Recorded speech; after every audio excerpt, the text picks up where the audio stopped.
Well, hello.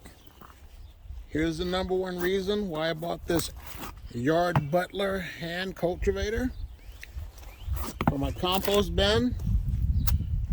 I want to be able to get in there and start turning it to be able to get more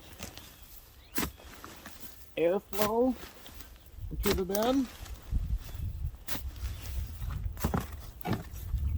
Everything's still frozen, so it's kind of a challenge right now to get in there. But it works really well on this 3-foot by 3-foot composting bin.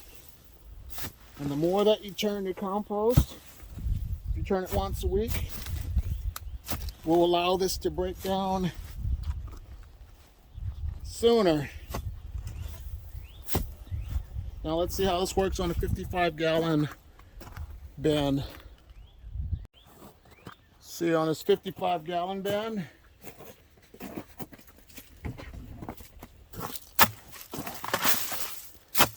with the ground being frozen as well, it's still hard to